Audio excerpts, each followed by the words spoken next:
All right, everyone. Well, welcome to Utopia 1413. And that's all I'm going to say, because actually we have an extraordinary moderator this evening, who is our dear colleague, who's here as a visiting scholar this semester, Amna Akbar. It's brilliant. You heard her brilliance a few weeks ago, or it was about a month ago, when we were on the panel actually with Cornel West and Veronica Gago on progressive lawyering. So thank you so much, Amna, for running the show this evening. Let me turn it to you. Yeah, hi everyone. It's my extraordinary pleasure to welcome you all to the Columbia Center for Contemporary Critical Thought for the book launch of Bernard Harcourt's Cooperation, Political, Economic, and Social Theory.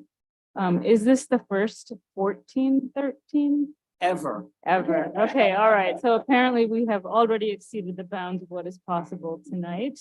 I want to thank Bernard, Fonda Shen, Bri Adesanya, and Reno Monjapelli for making this gathering possible. My name is Amna Akbar. I'm a law professor at Ohio State, and this semester in residence here at Columbia at the Institute for a Just Society and at Bernard Center with an amazing cohort, including Derek Cornel, Che Gossett, Omav Shakur, and a number of other people. We have an incredible lineup of thinkers engaged in praxis to comment on Bernard's urgent and important new book today. The format we're going to adopt is that each person is going to speak for about 10 to 15 minutes, and then about the book and about the concept of cooperation and how it might show up in our own works. And then Bernard will respond. Bernard has asked me to moderate and to speak, so I apologize in advance, but you'll be hearing from me in a couple of different ways. The order we're going to use is Veronica Gago will go first, and Jack Halberstam, Cornel West, me, and then we're going to turn it over to Bernard. But before we get to Veronica, I'm just going to read a little bit of the bios of the people on the panel, many of whom I know you're very familiar with, but it's so impressive to hear of all the great things that they've written and done that I thought it would be a shame not to read a little bit about it.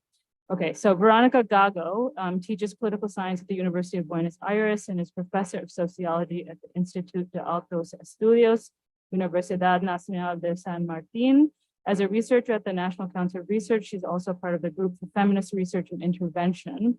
Gago is the author of Neoliberalism from Below, Popular Pragmatics and Baroque Economies, The Feminist International, and is a co-author of a feminist reading of Debt with Lucy Caballero, and of numerous articles published in journals and books throughout Latin America, Europe, and the United States. She's also a member of the independent radical collective press, Quinta Limón. Jack Halberstam is professor of gender studies and English at Columbia University. Halberstam is the author of 7 books, including Female Masculinity in a Queer Time and Place, The Queer Art of Failure, and a short book titled Trans, a quick and quirky account of gender violence. Halberstam's latest book is titled Wild Things, a Disorder of Desire. Places Journal awarded Halberstam its Arcus Places Prize in 2018. And Halberstam is now finishing second volume on wildness, titled The Wild Beyond Music, Architecture, and Anarchy. Dr. Cornel West is, well, Dr. Cornel West.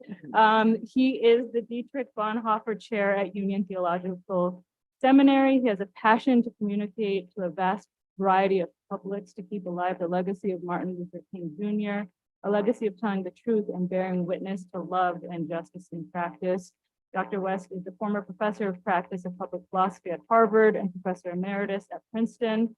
He has written 20 books and has edited 13. He's best known for Race Matters, Democracy Matters, and his memoir, Brother West, Living and Loving Out Loud. His most recent book, Black Prophetic Fire, is on sale in the back along with many of these people's amazing books. It offers an unflinching look at 19th and 20th century African-American leaders and their visionary legacy. All right, Bernard Harcourt, who is normally the Master of Affairs in these sessions, is Isidore and Seville Stolbacher Professor of Law and Professor of Political Science at Columbia. His scholarship focuses on punishment practices in political economy, critical theory and practice, and political protest. He's the founding director of the Initiative for a Just Society and the Columbia Center for Contemporary Critical Thought. He's written and edited more than a dozen books, including Critique and Praxis, The Illusion of Free Markets, and Occupy, 3 Inquiries of Disobedience. with WJT Mitchell and Michael Tossick. Harcourt has edited or co-edited many volumes of the lectures of philosopher Michel Foucault in French and English. In addition to all the writing and convening that Professor Harcourt does, he's done indispensable lawyering work for decades. He began his legal career representing individuals on Alabama's death row, working with Brian Stevenson at what's now the Equal Justice Initiative in Alabama. He continues to represent pro bono persons sentenced to death and life imprisonment without parole, those at Guantanamo Bay, and people protesting at the front lines of environmental struggle. In 2019, Harcourt was awarded the New York City Bar Association Norman J. Redlich Capital Defense Distinguished Service Award, a lifetime achievement award for his work on behalf of individuals on death row.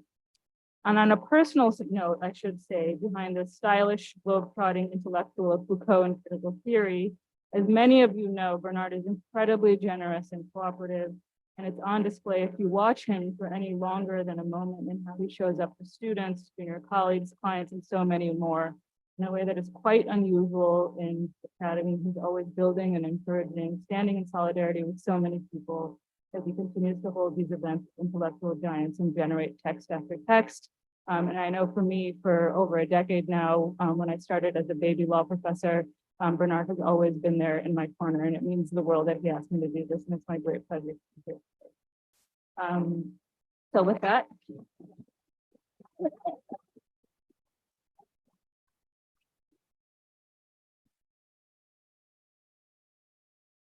So we're hoping tonight to kind of have a combination of a celebration of Bernard's book and a thinking of this question of cooperation and the way that he lays it out in the book and through our own works, thinking, and practice. And with that, I'm going to turn it over to Veronica Gago. Well, thank you very much, first of all, to Bernard for this invitation. Celebrating the book. So thank you very much. I am here also to share my perspective from Argentina. I'm here for a couple of weeks. So first and foremost, I want to celebrate cooperation as an integrated theory. I think that political, economical, and social theory, this sort of ambition in the theory is very crucial against the common idea of that we are talking about a set of marginal experiments related to the experiences of therapies or other marginal political experiments. So I want to celebrate this sort of integrated theory, because this book, I think, is both the concrete history of cooperative here in the USA, and I have learned a lot reading the book. I didn't know history, and a complete theory enable us to think cooperation as a form of social relations in order to reveal the quiet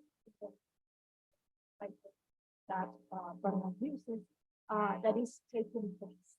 And my first question should be, it is a quiet. It is true that it's quiet, or we can use other things to think about that.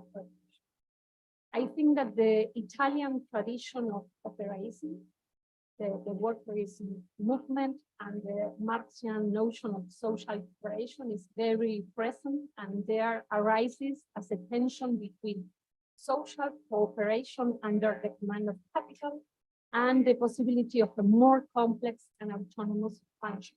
So the traditional debate about what is the autonomy of the working class and in what sense that autonomy is related to a more complex level of social cooperation. So this is the other trend that I read in Bernard's work, this work operaism, tradition working inside cooperation.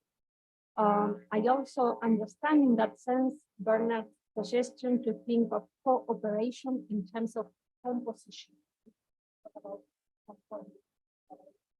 Relate that with composition. I think that this notion resonates with the notion of class composition, and especially with the emphasis on the making of cooperation as a process and the dynamic of making of class. What sort of class composition is related to these different experiences of making of cooperation? This is other thing that I was very interested in while I was reading. In my view, the most salient feature in the book is the attempt to replace a paradigm of punishment through the building of a paradigm of cooperation. That is another kind of power, about the power, in a way that is apt to displace biopower and extractivist power. Here is the vital link with the feminist and queer theory of interdependence and with the ecological urgency concerning the devastation of the earth, and also Black feminism that emerges in order to rethink deeply the possibility of cooperation democracy. But I was wondering also what sort of articulation using cooperation democracy. So those are some points to introduce my perspective as an activist and research from Argentina. And I was thinking, how can I relate these points with my own reflection? And I think that one link is very important, link between cooperation in very concrete terms, with what we call in Argentina popular economy. Because the popular economies are extended territories of social cooperation that today systematize a landscape that combines self-management initiatives, Spanish,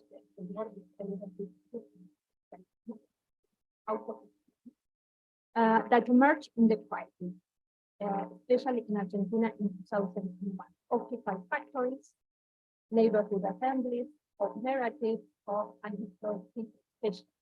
So the origin of those popular economies, of these forms of cooperation that today compose a popular economy, is the emergence of social media, especially among the employed. They can also draw a long experience of cooperativity in Argentina, which goes back to socialist and anarchist experiences at the beginning of the last century. So the popular economy explores the question about the form that work takes for the growing majority of the population in our country, which do not fit the pattern of stable and formalized wage labor. We could say that it is the historical reality for the third world, which is not necessarily new. However, the specificity of popular economies is situated in the temporal context of those aspects make up the dynamics of popular and grassroots responses to different forms of dispossession that have been intensified by neoliberalism. So generally speaking, popular economies confront forms of exclusion from means and resources so that a large part of the population can ensure its social reproduction. So cooperation against dispossession. To think about this popular economy, I think is a very important axe. There is the dominant view that frames the popular economies in the schema of informality, which emphasizes aspects of an economy carried out by poor people whose badly organized activities are outside the legal system. The popular economy is against that idea of poor people, victimizing population that is outside the legal system. A whole series of concepts and premises are linked and must be revised. Informality with its connection with illegality and the so-called subsistence economies as a synonym for poverty. For this purpose, an integrated theory of cooperation is begins this idea of poor population outside the law and poor people. So the popular economies enable us to understand how they could gain legitimacy when the gap between the normative ideal of wage labor and the empirical existing forms of labor actually reinforces the normative privilege. In this sense, they raise the question of political subjectivation. In this popular economy, a clear political dimension is at stake. The production of figures, trajectories, and initiatives that escape from the fourth binary opposition between failed or successful victims or failed or successful neoliberal interests. New terrain and new subjective figures of struggles emerge from this popular economy. So I think it's a very fruitful terrain to think in very situated, very basis of this approach. But let me underline other points. These are not marginal effects. In the social sciences, it is common to associate the so-called informal economy with invisibility and marginality. Even the moniker of an economy operating under the table reveals the supposed character of the hidden economy in the shadows.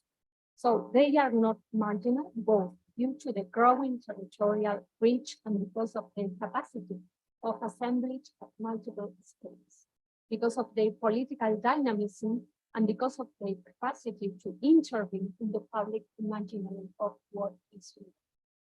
Because of the numbers that are increasingly used to try to measure the impact of tasks, and because of the laboring composition of those who carry them out, it is clear that it's a phenomenon of the majority.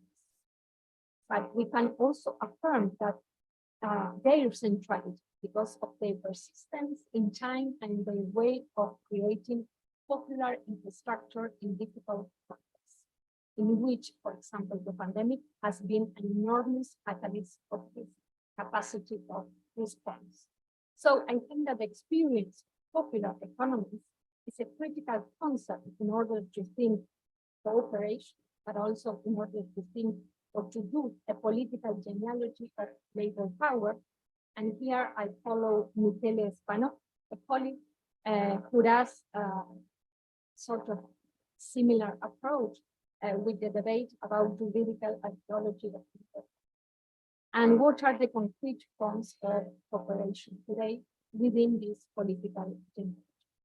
The popular economy moves in a sphere that subsists to the extent that it can draw on hybrid and indeterminate forms of property.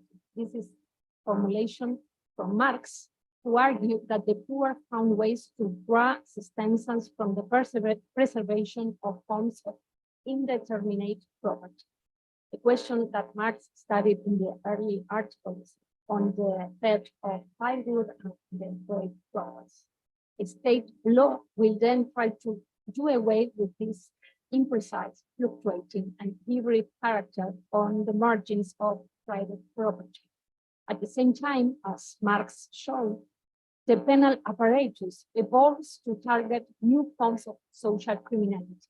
In the process, law becomes an instrument of plunder dedicated to the increasing privatization of previously common resources.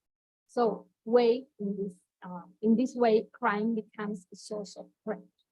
In this point, this argument resonates with Bernard's paradigm against punishment, and I think it is very interesting how today popular economies are being criminalized as a way of disputing this productivity and this their centrality in our region.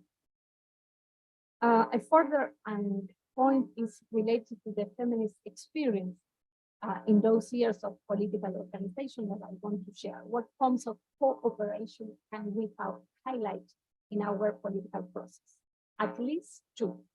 First, how the feminist movement renders visible and politically important the unwaged labor in alliance with those popular. I think it's very interesting, the entanglement in our popular feminism with this popular techniques. This material fabric, this material network that explains the expansion and the massiveness of our feminism.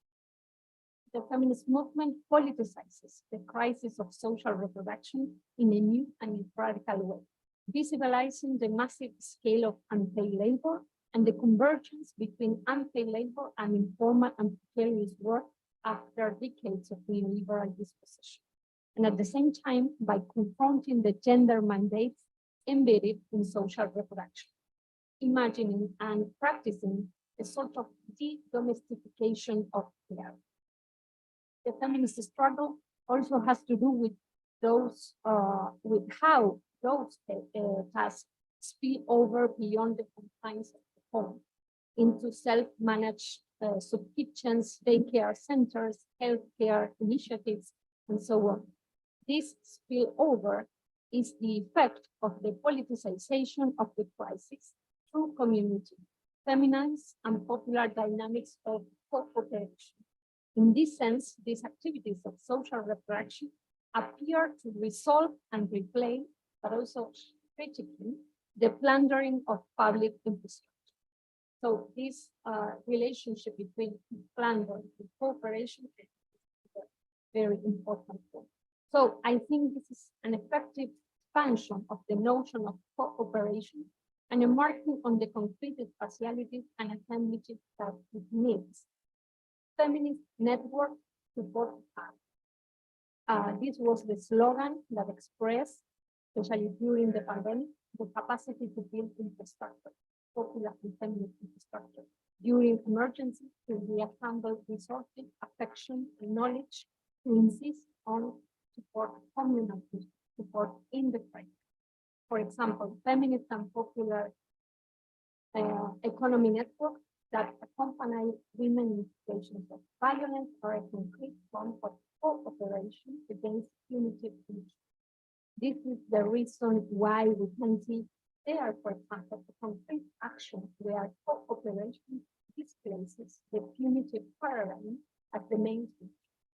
This is why the demand from the feminist movement includes, for example, remuneration and not only symbolic recognition for feminist accompaniment. Just to finish, I think that other meaning of cooperation or other way to think it implies a cooperation in terms of political alliance. How to organize, for example, these alliances to build a feminist strike, important political forces for us. How do you translate this cooperation in political alliances, and how do alliances perceive and a sort of cooperation? And just to finish, my final question for the government is, what are the challenges and the challenges of cooperation when cooperation should be developed between financial and platform capitalism and unguaranteed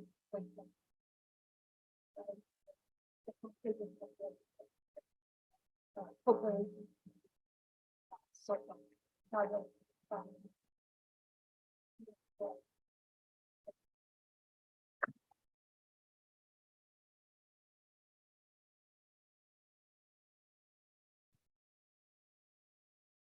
All right, I know we have to speak right into that microphone. Hopefully that works. Yeah. Okay. Thanks so much to everybody who planned this event. First, let me say this is a really wonderful book, and you should all go out and buy it and read it, which doesn't mean that I don't have some big questions and not critiques exactly, but I think the thrust of my argument is going to be, can we get to a cooperative society under capitalism?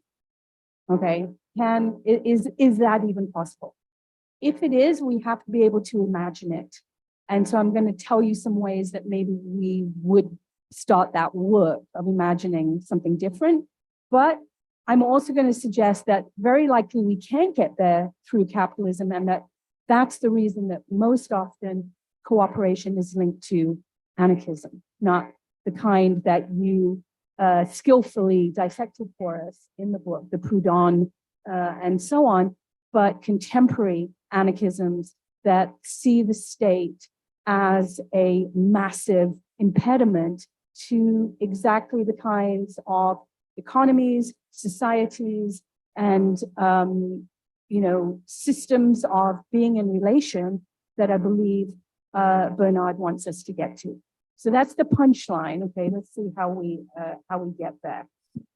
So one of the appealing things about this book is that Bernard is suggesting to us that if we want to take seriously the possibility of cooperation, we will find that we're already living with it. Okay, cooperation is already here. And there are a number of different ways that Bernard says this throughout the book. The time of cooperism is now. We're not waiting on a revolution. He says, there is no need to convince a majority of other people. No need to seize power. No need to dismantle the state. Sort of disappointing a little bit, because that's where I was going, but okay. The models of cooperation are at hand. So they're here already, which sounds great. We can sort of step into them. So how are they already here? Well, many people, especially in New York City, do live in cooperative housing communities, which may not be the best model for what we're thinking about. But there's also, as he shows, there are several chapters on all these. It's a real education on how cooperative economies work. And so, for example, there are credit unions, there are nonprofits, there are mutual aid societies, and the principles of sharing, co-owning, and shifting away from profit motives are embedded in certain kinds of businesses and corporations already.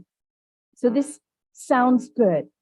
This new social order of cooperism comes with also alternatives to carceral systems, as Veronica was just proposing, cooperation instead of a punishment paradigm. There's a very strong dialogue with abolitionist thought throughout, and a call for a different kind of democracy. Like Bernard is really clear that this version of democracy won't work. And by the way, it's not even democracy. So there's a kind of cooperative democracy that Bernard wants to propose. So he summarizes all the different kinds of objections that people might raise to cooperation democracy in terms of the dependence of this system on racism, on violence against queer people, trans people, and women. And those summaries are really important because that's a big question. How are you going to get people not just to shift their social and economic behavior, but drop the antipathies that allow for those systems to remain in place?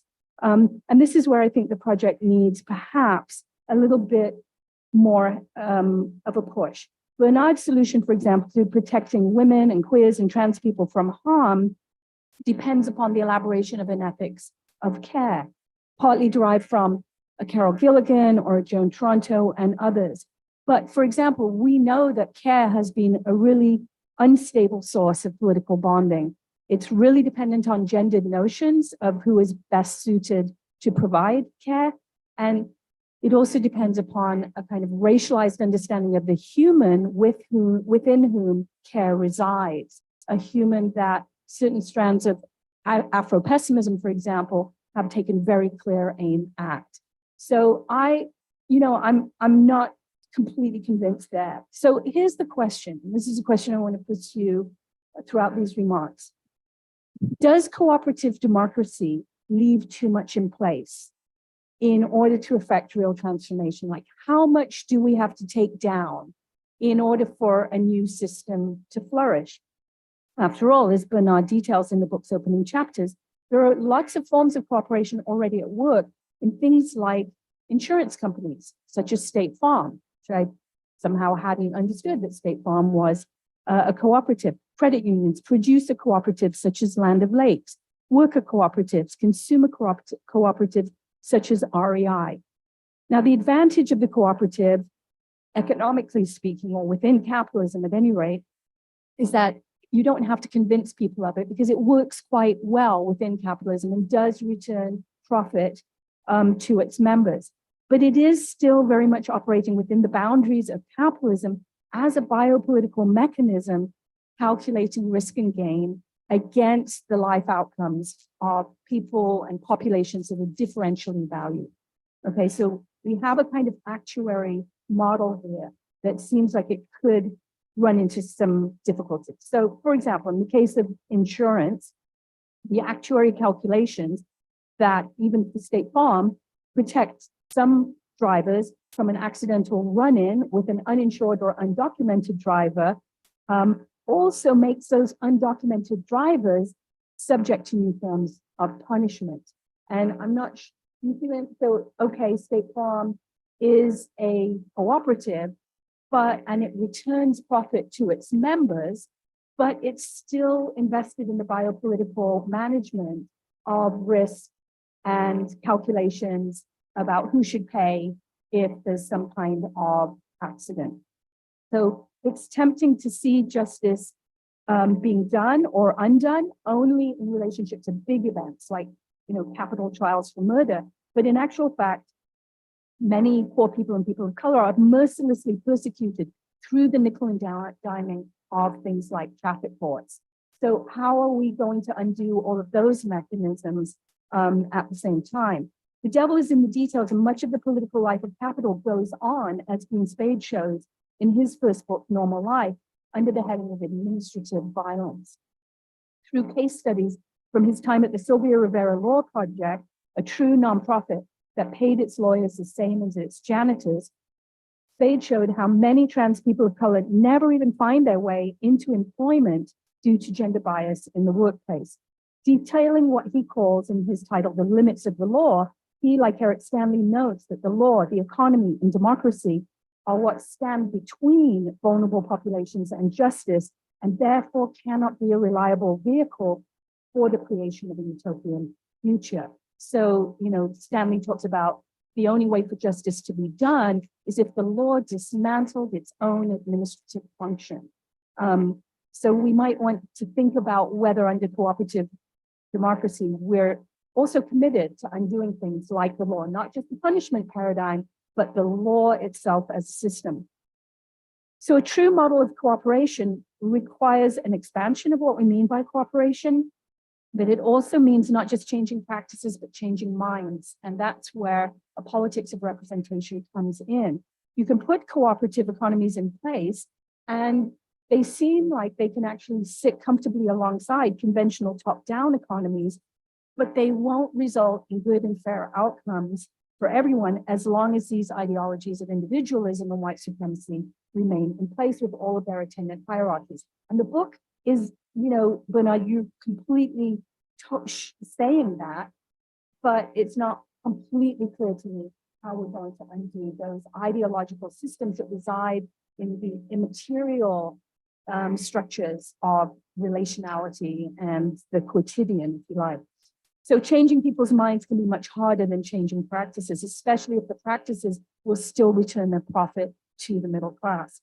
So, for example, we have to see cooperation not simply in certain modes of the sharing of resources and the redistribution of profits, but also in all kinds of non-monetary activities. And I think there's a section in the book about Kropotkin. I think that's what Kropotkin meant by mutual aid, was to think about systems outside of the money system.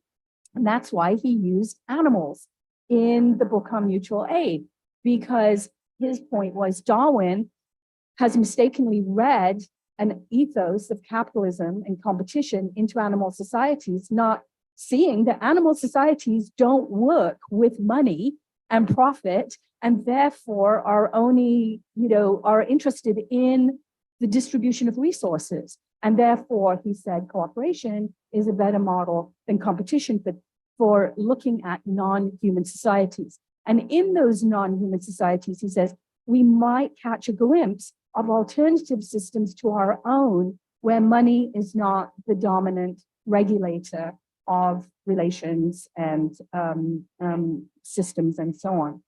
So, and by the way, there's a great book by Joan Roughgarden that she's a transgender evolutionary biologist, and she's like, not only is the whole theory of competition wrong in Darwin, but so is the theory of natural selection. She points to the fact that lots of animal societies are trans and homo and all of those things. And in fact, trans and homo species are really useful for this cooperative model because they're non-reproductive and their energies go elsewhere.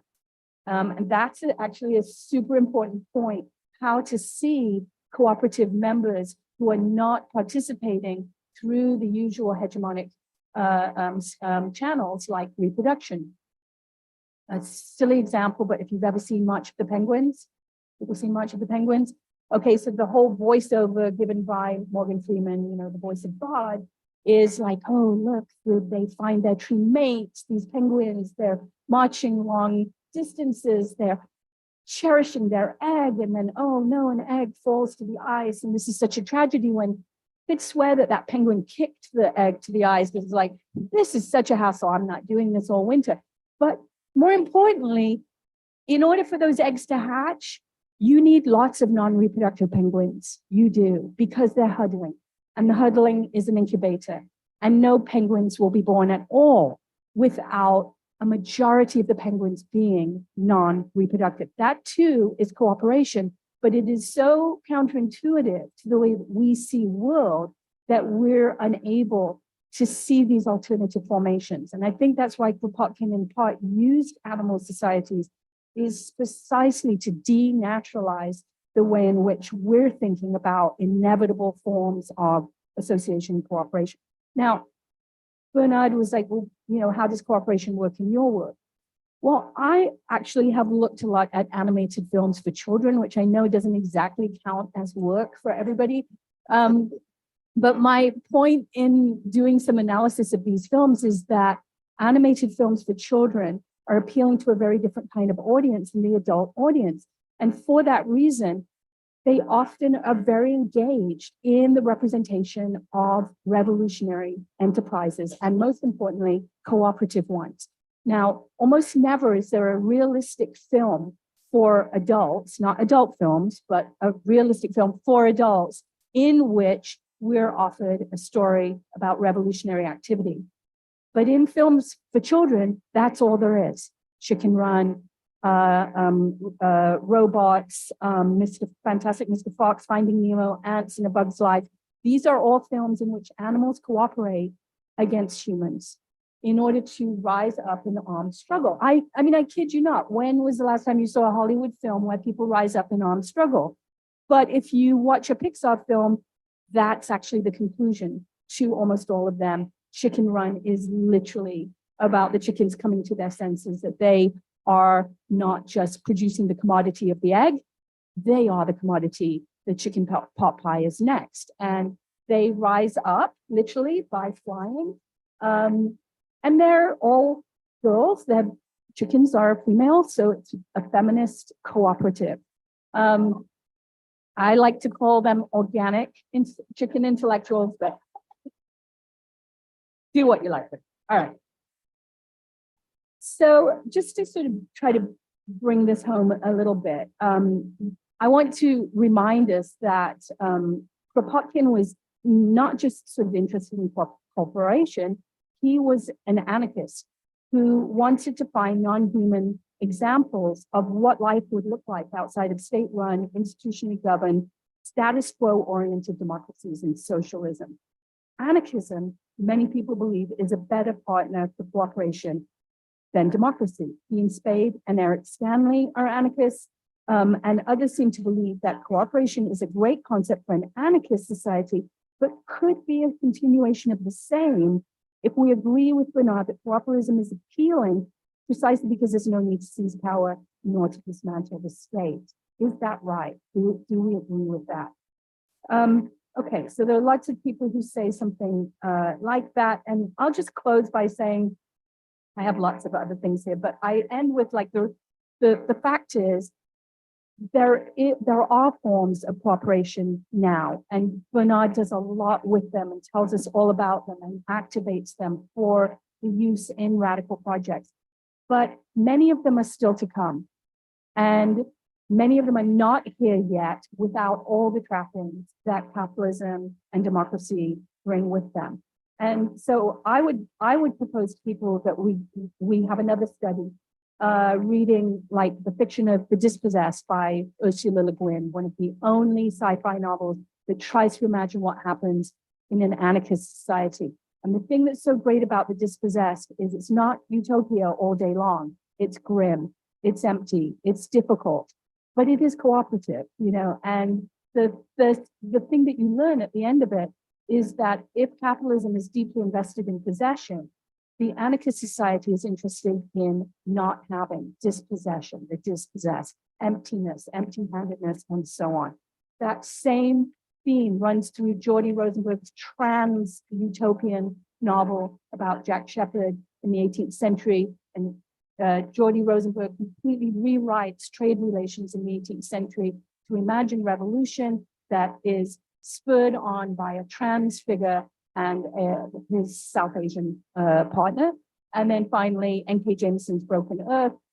It has a lovely moment in it where the people who have been tasked with quelling a constantly quaking earth decide that because they've been enslaved, they are Black people on this quaking earth and they've been enslaved by another group, they decide that it isn't going to any longer fall to them to quiet the shaky earth. What they need to do is make everything worse. And that's kind of the ending of book 1 of the Broken Earth series.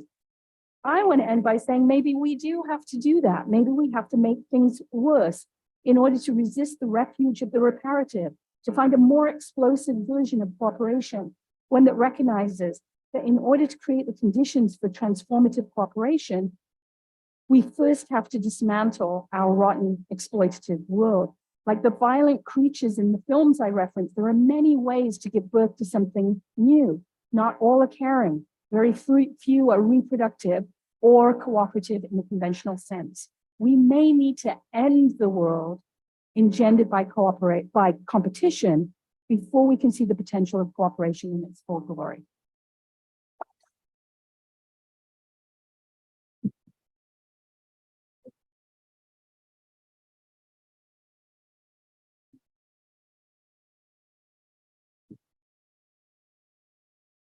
It is an honor for me to be here with this distinguished panel and sit next to my wonderful brother. He's got a sweet spirit.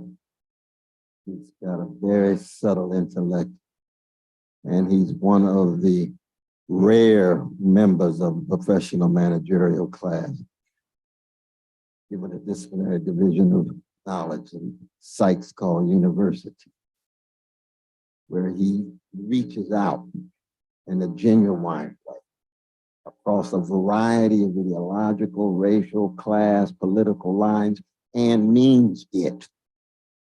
So we're not just talking about a text here, we're talking about a particular human being who produces the text, and his praxis is at work as he relates to me and the other persons, and all some of you who have been privileged to be part of his world and circle, and then goes on to generate these texts that we call books and things. And of course, it's inseparable from Sister Maya and all of her magnificent intellectual work, and Isadora too, and her magnificent work. It is, as Sly Stone says, a family affair.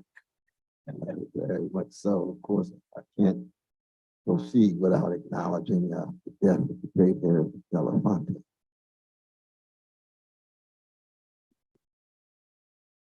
Graduate of Columbia Law School, one of the most distinguished graduates of this law school. I could just see Harry with his magnificent smile. He was my dear brother for 40 years, traveled all over the world together. He was in the apartment on 72nd Street and Broadway. And he used to say, Paul Robeson gave me backbone. Martin Luther King nourished my soul. Think about that in regard to this text. Because our dear brother is third wave critical theory.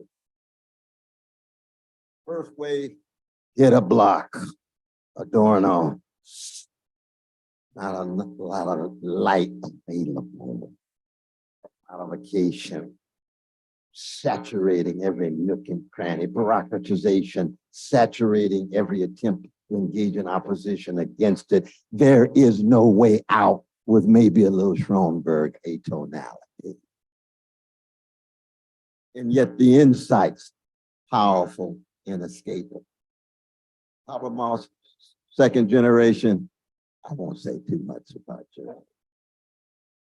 Neo-Continentism was weak, it's pretty sweet and Kool-Aid, but still a brilliant thinker. But the third generation, Sheila Ben Habib and Nancy Fraser and Bernard L. Harcourt, something else is going. We've got some preoccupation with concrete praxis in time and space, wrestling with new late modern and postmodern circumstances and conditions. Something else is going on. There's no accident that the starting point of my dear brother's text is the stranglehold of neo-regulatory models and administrators' state models.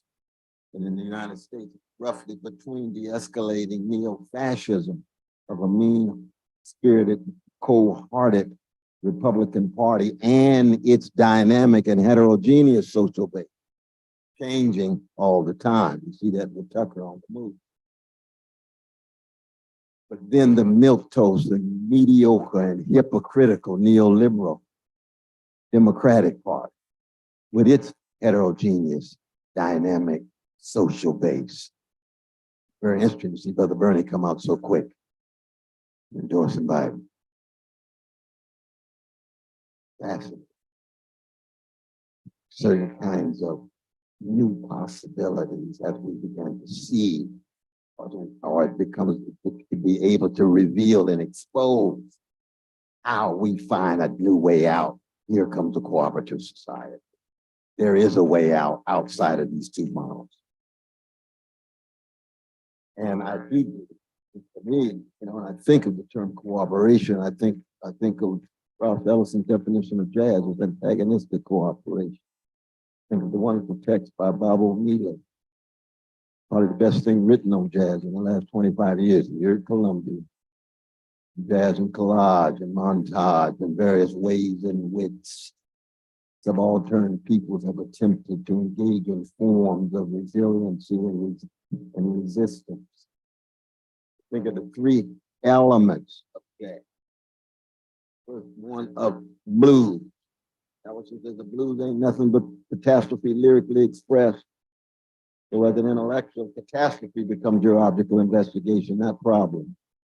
Leave that for the professional manager. It's never been a race problem.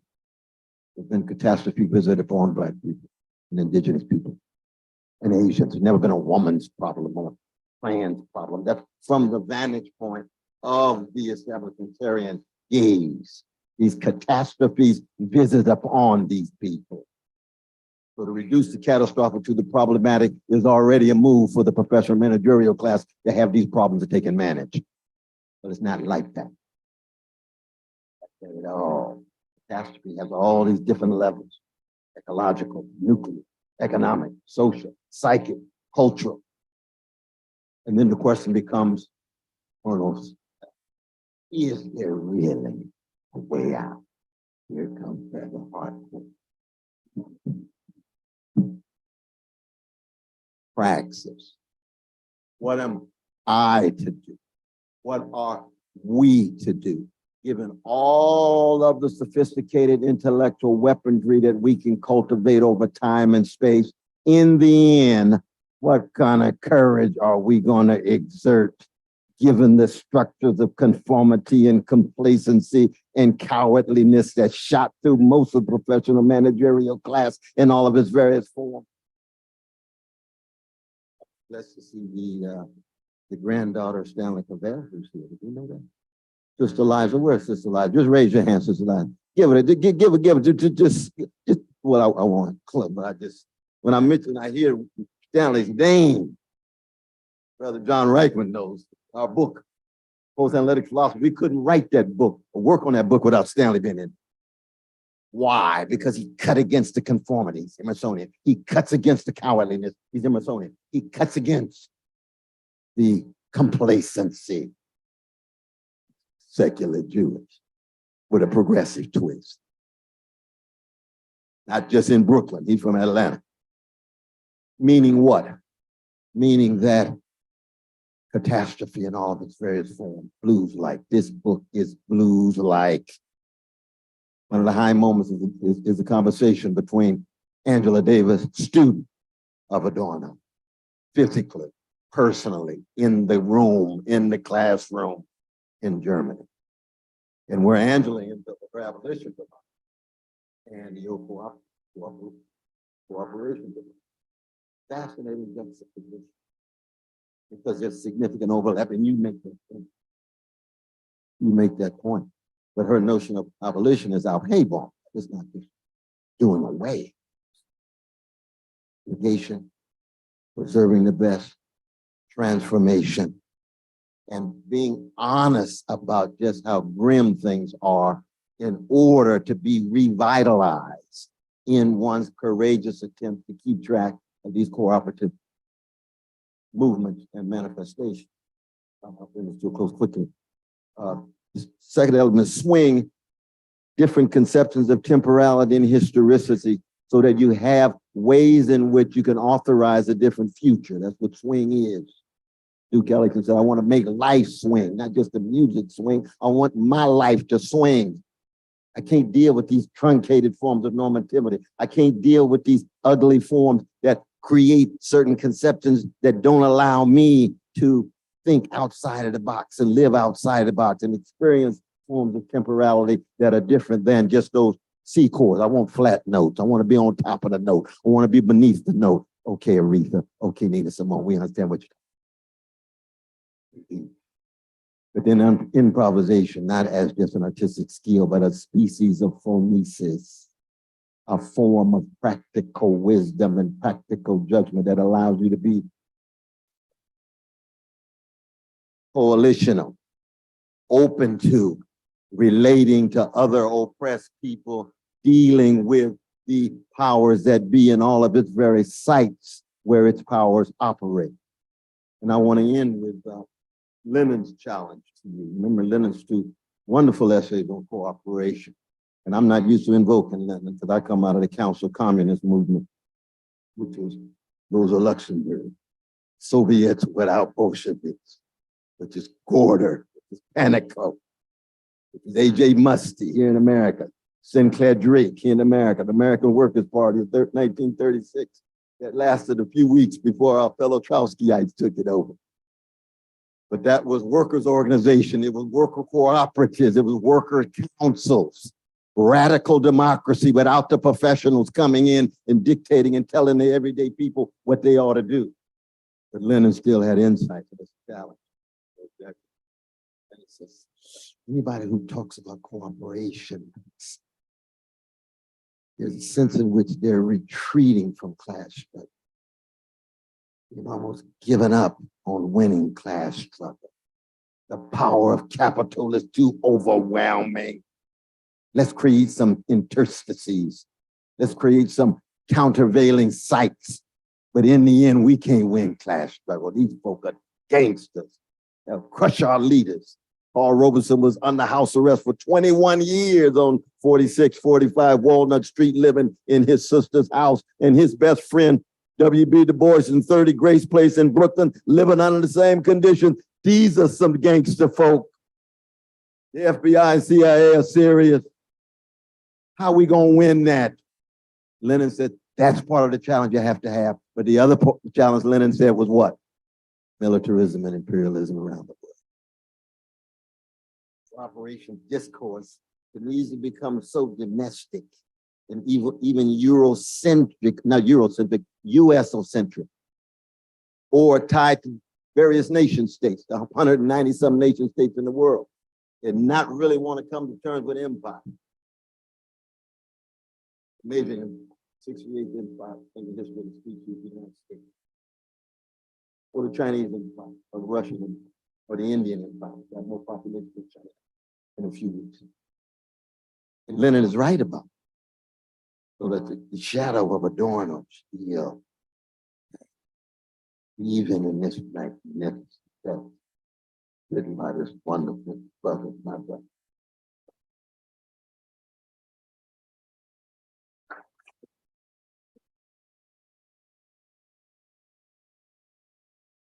Thank you very much. All right, I'm going to try to close this out before we turn to hear from Bernard. So in this ambitious text, Bernard Harcourt turns our attention to cooperation, being together, doing together, thinking together, as all around us as a tapped and untapped, unrivaled source of social, political, economic power, one that we can generate wherever we are with other people without having to reach the scale of any unit of state power. Cooperation offers an out, he argues, of the two-headed monstrosity of the two-party system, one champion freedom and individualism and deregulation, the other inclusion and the administrative state. The deadlock of a tripartite system that cannot and does not act on behalf of the public or the working class or the poor, and that has built in all sorts of stops like the Supreme Court, in the rare instance that something breaks through to roll it back. The two parties, the structure of the state and law itself is captured by the millionaire and billionaire class, by capital, such that Bernard does not see, many of us do not see, any real possibility of emancipation or meaningful change or amelioration of the many crises and suffering that people all across the country and of course the world deal with every day. When concentrated, combined, and compounded, this is Bernard's phrase, he says cooperation becomes cooperism, and it generates co-power, making it possible to move us towards something he calls cooperation democracy, an idea, as Dr. West was just explaining in conversation with Du Bois's and Angela Davis's concept of abolition democracy, and engage with discourses of participatory democracy, all the while reaching for a concept and a practice of democracy beyond the bourgeois democracy of process and the vote, of pretending to cleave the economic from the social, one that is substantive and deep, one that changes everything. There is so much to admire and learn from this ambitious book, and to name just a few things. In this book, Bernard takes on all the most urgent questions of law and the state and emancipation, drawing on long and intersecting traditions of critical theory, social movements and intellectuals, and actual organizing. He talks of mutual aid, care, solidarity economies, and dual power, Marxism, the Black radical tradition, and Foucault, Du Bois, Gilmore, and Davis, Marx, Engels, Kropotkin, Lenin, Spade, and so many more. He writes of Cooperation Jackson and Cooperation Vermont, Justice Cream, REI, Land O'Lakes, and Mondragon. He takes on the question of the form of the organization, the party or the union, the longstanding question haunting the left. And he suggests, although he doesn't say so directly, that maybe it doesn't matter so much as long as we are working together, cooperating, generating co-power. He talks about competition and law and economics. And as I read, I couldn't help but think that the focus on competition is as much a product of capitalism and neoliberalism as it is of white supremacy and colonialism. Competition crowns the winner and erases and degrades everyone else. He talks about the question of scale, the place of the state, and the problems with non-reformist reforms. He talks about the CARES Act amidst pandemic in careful detail as a corporate bailout that dwarfs the $880 billion 2008 bailout, as creating further massive tax breaks for the rich.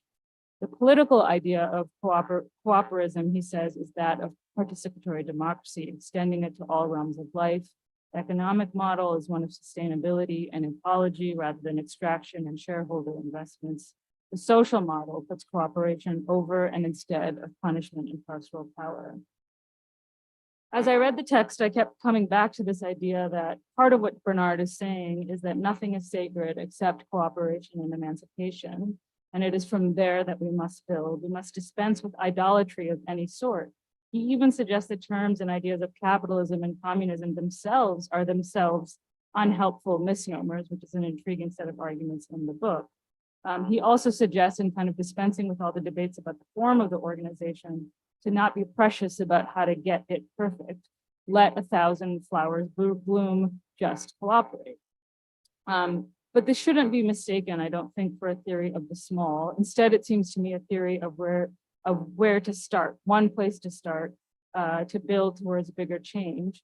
As the subtitle of Veronica Gago's book, Feminist International Gestures at Change Everything, and the new collection of Ruth Wilson Gilmore's essays says the same, the question for us now that so many of us are living with is precisely how to change everything. And while it's remarkable to be in a place and a time where so many people realize the problem is all around us, it lives through us every day, and that the ambition is to change it all, the question of concrete political praxis, of theory of social change, of how we get from here to there is not any clearer, I don't think, than it was when we were less open about the corruption, and sharing among as many people about the corruption of the status quo or the need to change it all. In Bernard's book, there's a theory of how to change things, cooperation. And so here's an ambitious theory of our time based on practices all around us, texts now and in the past, responding to what sometimes feels like gridlock of failure and impossibility. What if we just turn to one another and start building? What will we see if we look for cooperation all around us? And where can we make it grow and generate more power, more alternatives, and more possibility? At the end, what I want to do is talk briefly about non-reformist reforms, because near the end of the book, I think it's in the penultimate chapter, Bernard rejects non-reformist reforms. And this struck me as somewhat curious, and I wanted to think about it a little bit more. It's not so clear to me that non-reformist reforms is about law or state power in the way that Bernard suggests. If you read Andre Gores, who famously wrote about the concept in the mid-20th century, or Bruce Gilson Gilmore's work, writing about it more recently, they talk about things much more expansive in their discussion of the concept. And so for Gilmore, in Golden Gulag, she talks about non-reformist reforms as changes, that's the word she uses, that at the end of the day unravel rather than widen the net of social control through criminalization. By using that word changes, she makes the case for a capacious view of the kind of work that we're trying to do when we think about non-reformist reform. And then with Gores, in articulating his concept of non-reformist reform, he talks about struggles, including of workers against capital over agriculture, the university, property relations, the region, the economy, school, and large enterprise. And the terrain of struggle there then seems to me that Gores is describing is not limited to law and the state, but a broader set of arenas where political, economic, and social relations take shape and are contested every day. Gores' account of non-reformist reform has less to do with the law or the state per se than a more expansive account of remaking the broader rules of set of rules, relations, and institutions through we must live. And then finally, I thought I'd talk briefly about the Red Nations concept of non-reformist reform, because in some sense, I think it's the most robust articulation of what it looks like or what it might be by a contemporary social movement organization. And in their articulation, they talk about their multiple commitments to prison abolition, anti-capitalism, anti-colonialism, communism, queer and indigenous feminism. And in their, after they talk about what they mean about it, they set out a set of examples. They say non-reformist reforms will include grassroots indigenous seed banks where thousands of sustainable farmers share, trade, and feed their communities. It includes runs for city council elections where left candidates implement a people's platform for climate and social justice. And finally, land back camps or tribal council resolutions that reject colonial water settlements by banding with other indigenous nations to blockade all government and corporate efforts to commodify water. So here the Red Nation gestures at an ambitious agenda of emancipation, using this term as non-reformist reform in a broad way. They signal a kind of expansive understanding of necessary action, kind of in the way that Bernard in some senses with using this term of cooperation. One beyond, in this case, legislation, executive order, or court orders, but thinking about different ways of moving together and the kinds of work that we need to do to undo the world around us and to create new realities. Minimally, this view of, this suggests a theory of social change that cabins law and legal practice as just like a terrain of social action, and maximally, of course, it threatens to dissolve any particular place for law. So I think kind of thinking about the relationship between ideas of reform and law, I think is more complicated. And I say all of this not as a kind of gotcha or that even that deep of a challenge to Bernard, but more to say we're in a moment where so many of us know that we need to change everything. And to do so, we need to try everything. In my view, that includes cooperation, non-reformist reforms, and so much more. A lot of us seem to be looking, and you know, I share this for kind of like meta theory or set of strategies, but rather than one or the other, it seems to me part of what we need to be doing is both, and thinking about how we can grow cooperation where it is and where it exists at the same time, while thinking about challenging the deep structures of capitalism and race, gender, and sex all around us. So many of our theories and our desires to coin terms start to dissolve when we try to identify the way forward. The fact of the matter is we're in a period of experimentation, of trying to see anew what works, what doesn't, where we build, what we burn down, and how we work together. And Bernard's book is an offering as much as it's a testament and an index of where we are and where we're trying to build together. So to end, I just wanted to pose two questions, partly riffing off some of what Jack was talking about. One, I was curious to the extent to which the theory of cooperation is a search for kind of an alternative to conflict and confrontation. To conflict and confrontation, whether it's capitalism, the prison industrial complex, or whatever. Rachel Hertzing, who was here a few weeks ago at Usman Heatherton's talk, often talks about how we're not going to build our way out of the prison industrial complex. So how do we think about challenges like that?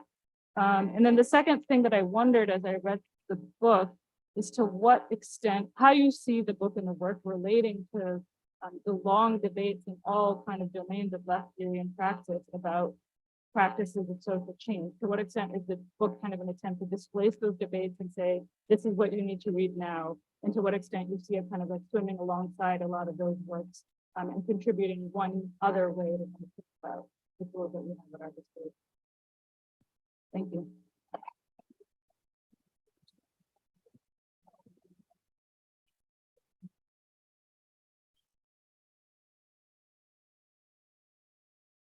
Well.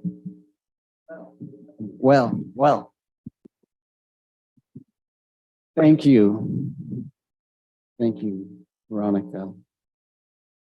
Thank you, Jack. Thank you, Anna. Thank you,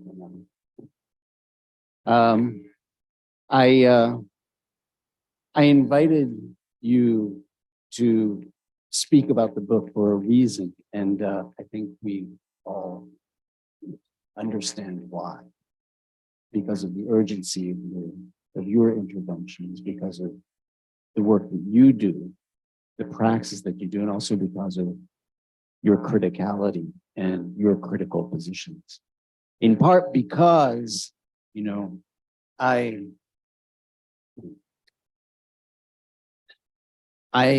come from a space of dismantling the state. I spend most of my waking hours fighting the state, literally. And so I come from the same space and share those ambitions and desires.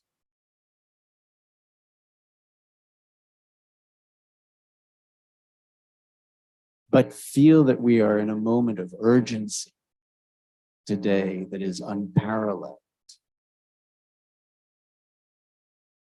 because of climate change and the political manifestations that it is taking through forms of polarization and radical opposition.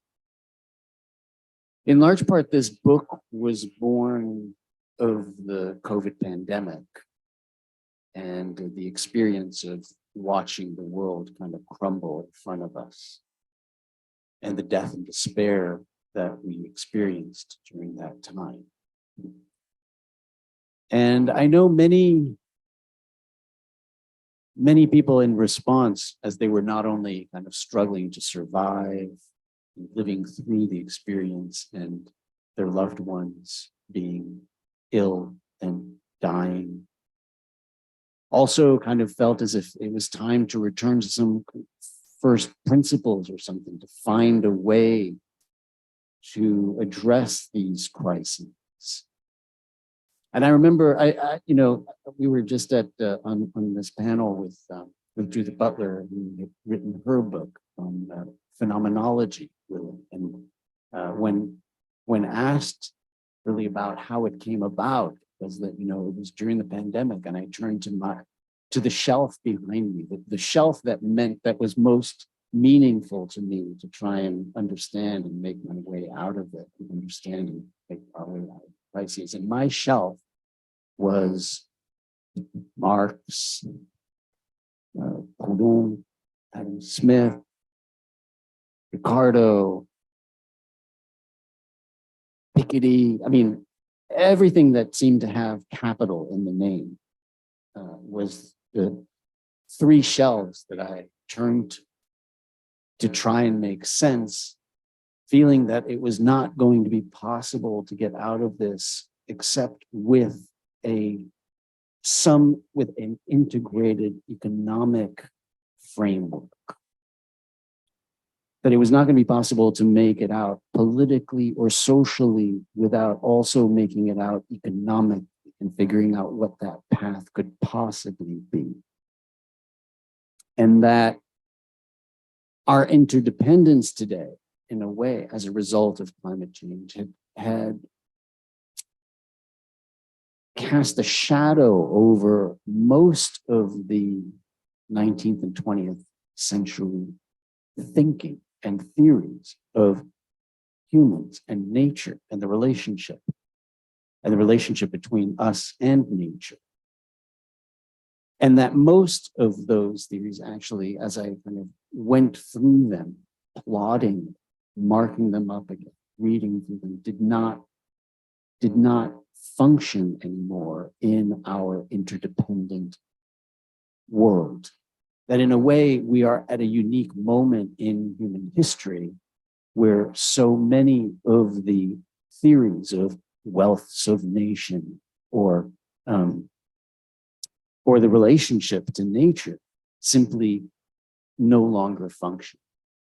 And that somehow we need to find another path. It was that kind of realization that made me start questioning whether, in fact, the dominant models that we had during the 20th century, capitalism versus communism, were in fact an illusion, right? Why? An illusion because the word capitalism comes from the critique of capitalism, but places capital in a way at the heart of the matter, when in fact it's not capital that's at the heart of the matter, it's the state that's at the heart of the matter. The only way in which American capitalism functions, the only way it functions, is through state bailouts and state security and the state backup, the United States guaranteeing credit. It's not a system of capital. It's a system it's a dirigiste state system, which is guaranteed by the federal treasury. And without that guarantee, without the CARES Act, without the bailouts, without the United States government coming in and making sure that Silicon Valley Bank depositors are going to be made whole again, right? Not student lenders or borrowers, but Silicon Valley and 2008 and CARES Act. There wouldn't be this system based on capital, right? And on the other hand, most forms of the common remain functionally state-directed forms of distribution, on the other hand. And so it was within this context and the urgency and our interdependence that I started to feel also with the looming question, what am I to do? What are we together to do, right? That somehow we needed to rethink the whole political, social, and economic system in such a way as to find mechanisms for something from the bottom rather than from the state. Now that you know, you're right, Jack, that there is this tension because I do not say we need to seize the state, or even I don't say like the effort should not be to, I mean, I want to dismantle the state, but that's not where the energy should be exerted right now, it seems to me. It seems to me that the way that the energy should be exerted right now is with what we can do actually in this very moment, right? Which is economic forms, social forms, and political forms of cooperation that can actually allow us to survive, strengthen ourselves, and form a constituent body that will have some ability just to survive the political condition within which we find ourselves. Now, so there is, of course, and there always has been, and there's this history. I mean, and the question that you posed ultimately, Cornel, is the question that has, of course, plagued cooperation. The question of, are you giving up on the class struggle, right? And that, of course, is that's the critique of Mondragon, for instance, of Mondragon, which is an extraordinary cooperative. I mean, I discuss it and many other cooperatives. You're probably all familiar with it because it's the one that people always speak about. Why? Because it's functional. It's industrial. It's got 74,000 members of cooperatives, and it's the seventh largest, social enterprise in Spain. So, I mean, it's often discussed, but of course, the tension there, right, is that it's a movement away from class struggle, right? And that is the constant struggle. That is the constant struggle. The question is whether it's possible to embrace forms of cooperation that are in fact not depoliticized in that way, right? And so I discuss a lot of different forms of cooperation, but I try to be careful to say not all of these are models that we necessarily want to replicate or draw on. But it's important to understand how many there are, what they smell like, taste like, look like, how they function.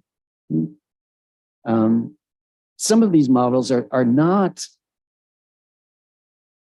admirable in a sense. They are efforts to appropriate profit in a way for a group, right? Some retail cooperatives are functionally just trying to organize purchasing power, right? In a purely competitive context. It's a purchasing power effort. But it's important to see actually how people start working together, even in that context, and how it's possible and how it's so easy to do it. It turns out that when you start looking at this, these mechanisms are frightfully straightforward. It's so easy to transform a publicly traded corporation into a cooperative. It's so easy to create a cooperative. It's simply member fees replace public equity. We talk, and in part, a lot of the theory here draws on Katerina Pistor's book, The Code of Capital, Thomas Piketty's work on inequality. Pistor's work is so important here because what she shows is the Code of Capital is so easily written by lawyers, right? By our students, by our colleagues. It's just very easy to write the Code of Capital. It's just these basic building blocks, right? Of what you learn in property, what you learn in contracts, etc. And of course, the point of that is it's just as easy to build cooperation. But the struggle, of course, is to find the right models, the right devices that would allow us to do that. When it works, it's remarkable. I mean, for instance, again, just go back to Mondragon. The differential in the cooperatives in Mondragon, you cannot have a greater than 1-to-4 differential in essentially in payment in what you make as a worker, right? 1-to-4. Okay, now let me tell you something. That's amazing. Okay, 1-to-4, right? I mean, we're talking like 1 to 1,000, 1 to 300s, right? 1-to-4. I mean, how do you understand that actually among all the workers in an enterprise, you would have such low differential? or how would you have people who are all participating in a governance structure, right? I think that's remarkable, but what's remarkable is that it's already happening in places that are able to generate to survive. I was very taken, of course, by mutual aid, particularly during the COVID pandemic, right? And Dean Spade's work and others, I mean, many, and I've tried to incorporate it, but again, the cooperative models of mutual aid seem to me inadequate in themselves because they do not have a sustaining economic way of going on. In other words, I mean, the mutual aid organizations and interventions that we had during COVID, it was like, well, yeah, give your money, go buy, you know, where's the money coming from? I mean, the idea was, you know, we can all just kind of like go shopping for other people. Great, wonderful, okay. But like, where is my money coming from that I'm going to be able to throw in the pot of mutual aid? And so it was really an effort to try and figure out there has to be an economic dimension to this for it to be able to move forward, to live, to survive, to organize, to grow. And so that was the purpose of this intervention, to try and figure out how it would be possible to bridge these dimensions in such a way as to make a movement possible, to respond in the appropriate way to an forms of interdependency today that are radically new and different. Now, so I really do appreciate the challenges because those were the resources that I was trying to work with, and obviously I have in a way distanced myself in some respects from some of that. But not necessarily with a view to marginalizing them, but possibly to coming back to them later if we can survive the challenges. I don't want to be sounding like a democracy theorist. I'm not. I've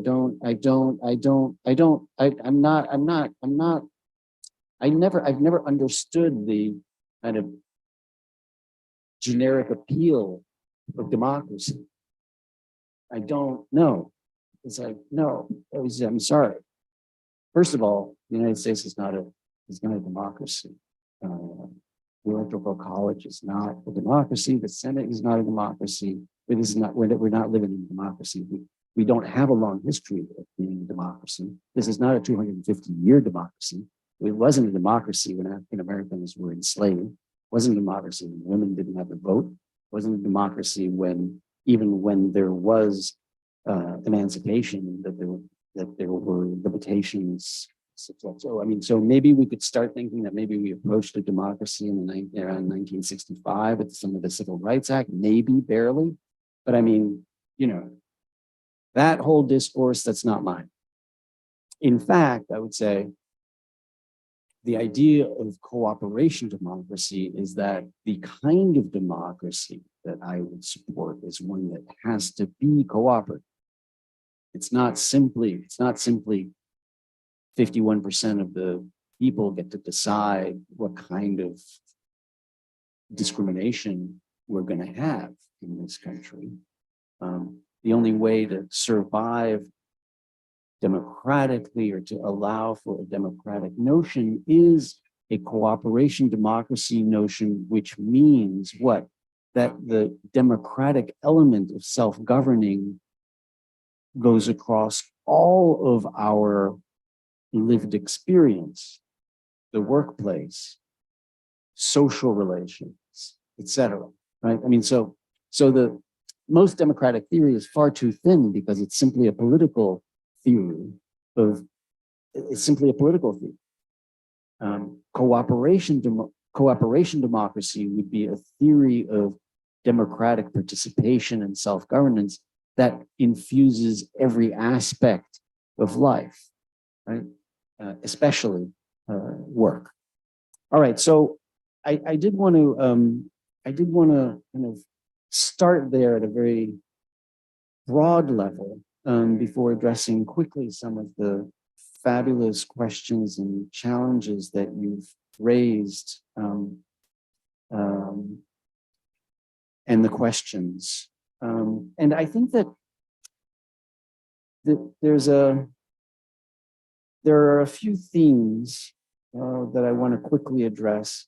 One of them is a theme with Jack and Cornel having to do with, I mean, I think I have tried to address it, but the relationship to anarchism, the relationship to whether it's possible to have cooperation within capitalism, as you were suggesting, Jack, the relationship to class struggle, my dear Cornel, those are, I feel that those are coming from a similar position. And I would say the idea is not to embed or to try to embed forms of cooperation within a capitalist structure, but to embed forms of cooperation everywhere. And the idea is not that it's supposed to work within capitalism, but it's supposed to work wherever it finds itself. Here, it finds itself within a capitalist structure. But that's not necessarily the case everywhere. But in some sense, it needs to grow from the present. And in that sense, it's inevitable. I would like to think of an end of the world first. But I don't think we have the time for that right now. I used to, and I was on board with that. But in terms of kind of like the urgency of what needs to be done right now and the survivability, it seems as if it does need to be done now here. And okay, so that's one thing. In terms of, and Veronica, it really is integrated in the sense of trying to put these different dimensions together. I appreciate the way you started with the idea of an integrated theory. That's very important. Is it quiet? Does it need to be quiet? Well, clearly you haven't been quiet, which is what is so remarkable about your praxis and the movements that you have nourished and brought about in Argentina and in resistance to the forms of violence and oppression against women there. That is not a quiet revolution. That is a remarkable loud revolution. And in part, I would hope to be able to kind of draw on some of those praxes, on the operaismo praxes as well that you were discussing, right? And on the traditions that you spoke of, deeply on the Du Bois tradition of cooperatives, which is also just such a rich, extraordinary, I mean, his work is formative and plays such a backbone to this book. His study of cooperatives, and then of course the argument for a separate African-American community built on cooperatives is absolutely remarkable. And so that idea of building coalitions, as you spoke about, Veronica, I think is very important here. I'm not, let me just say a few words quickly about non-reformist reforms. What I'm trying to suggest there is that I don't want any easy way outs with contradictions and ethical contradictions in a sense. And sometimes I feel that the notion of a non-reformist reform, which in itself should ring a bell of, wait a minute, is it non-reformist or is it reformist, right? I mean, like, is it reform or is it not reformist? I mean, like, I feel as if, look, I'm fine with my contradictions. I'll embrace them if necessary. And in part, this whole notion of cooperism has these contradictions within it, right?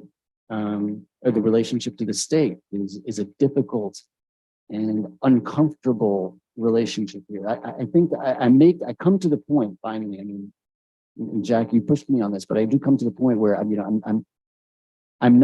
don't think I'm going to be able to dismantle the state first. Okay. And I don't think I have the time. And so that's the way in which, this is not a non-reformist reform. With that goal in mind, which I would love, this is just an ethical contradiction that I'm willing to admit to, because the praxis at this point is more compelling and necessary than the theoretical coherence in a way. And that's my sense. Like, I litigate. I mean, I'm spending right now more time litigating this death penalty case than doing anything else, which is difficult. It seems to happen every time I have a book that comes out. But I'm prepared to absorb those ethical contradictions in that work and say whatever I need to say and absorb that and not view it as being resolved in any way. So now, and so finally, I don't intend this to displace debates over revolution and social change, nor do I intend this to be a way to avoid conflict and confrontation. I think I want it to be part of that conversation. I want it to be an integral part of that conversation. But what I tried to do in a way is spotlight this possible model economic, political, and abolitionist in the way in which it would eliminate a punishment paradigm and replace it with a cooperation paradigm as something that could be helpful in this moment of crisis. But all that to say that you have, as I knew you would, fulfilled my dreams and hopes of having a conversation about this that is really meaningful and productive, even if it's not resolved. And I that in part, it's like, that's what I like. That's what I don't like about, non-reformist reform. It seems to resolve. This is where I like to be in this space of loving clash of aspirations to a just society. So thank you all for tremendously.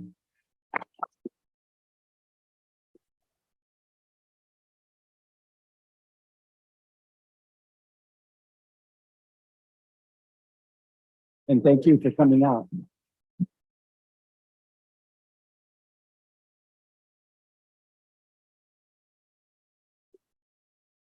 Yeah, we should definitely Okay, open so the floor to.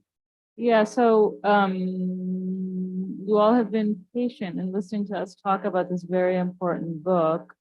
And I know we're already close to 8, which means the event will run over. And hopefully Bernard will not be irritated with me for doing this, but I think I would be remiss, especially given the topic of this conversation, not to give you all some like a minute or two to maybe talk to one another, because especially given we're so past the time, even if we stay for another hour, we won't hear from everyone. So I think I'm just going to give everyone who's still in the room, there was like a lot that's been talked about, whether you read the book or not, you got a little bit of a taste of the ideas about cooperation, democracy, cooperism, and all the kind of possible limits and questions of it alongside other practices and theories of social change. So we will do a Q&A, but just take a couple of minutes to talk to someone near you about what's come up for you, what's circulating on your mind, what questions are coming up, where is cooperation in your own life, and then we'll do the Q&A. First, just a couple of minutes just to kind of get everyone going and turning it into themselves to think about what comes up for you. Okay, so take a couple of minutes to do that, and then we'll do a Q&A. But hopefully, because at this point, people have to commit to stay in the Q&A still for a minute or two. We're not sort of post. Oh, I just like you're like together. Part of fun was to get excited. Part of what I was trying to do was stay kind of like, and I don't feel like I did it, but like, I don't know, all these things, like we all have something, right? Like it's like the thing. Like nothing is the thing. Like it's all that's part of it. But yeah, yes. Yeah, it's not both part of it. It's not very far out. It was a big step. Yeah. I mean, I think the generally for that. It does come from so many different, aspects of creation. It's not so in relation to the paradigm of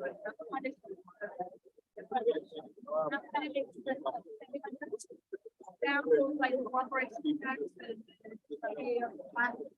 investments in cooperation. I mean, it's a lot to do with the clarity.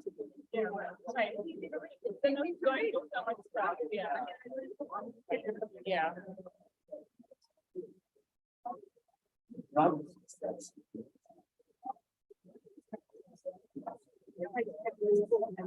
All right. Sorry to pause you so soon, but hopefully you got a little bit of conversation going. We're going to open it now up for comments or questions, either way. So you raise your hand and try to project, and if you need the microphone, I could bring it over to you in the back. Yeah. Yeah, we're gonna actually use the microphone because okay. that way we can make sure it's zoomed and such. Okay. Where am I going? Yes, Dorothea. Dorothea.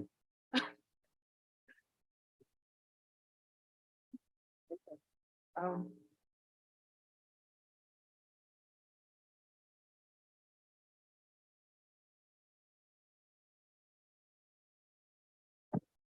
so sorry. I think It's okay. It's okay. It's all right. We can come back to you. Okay, yeah, in the front. Here, where am I?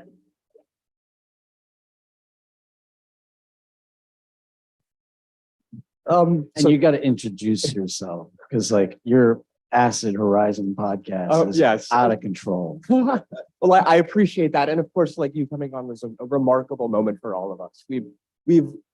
I've spent so much time talking about against prediction, which in part I could go on a 20-minute rant about how a discussion about the birth of biopolitics is precisely the foundation of against prediction, right? But beyond that, I want to touch on something slightly different. And of course, Foucault will linger in here. And again, thank you so much for discussing Foucault with us. But I wanted to talk about a later Foucault concept, which is going to be the function of the ethical form of life and his relationship to political cynicism and the cynic kernel of history.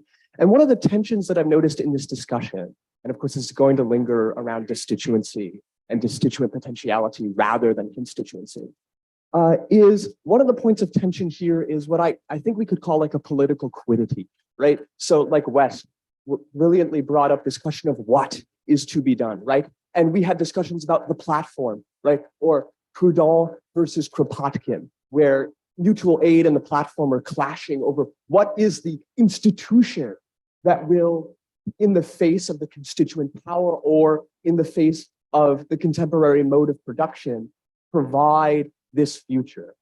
But I think there's another point of tension here that exists precisely within your book, which is this tension between ethos and quiddity, right? Where it's not so much a question of what is to be done, but citing Idris Robinson, a remarkable theorist who's been responding to the Floyd Rebellion, but instead how it should be done, right? The question is that there is an ethical element at the core of what is being discussed here in a way that I think has to sort of displace, in a sense, the question of the platform or the program, right? Because my question is essentially this: in what ways, when we at the front end of a discussion about struggle, resistance, and power, are we at risk of simply replicating a prediscursive necessity of the civil society,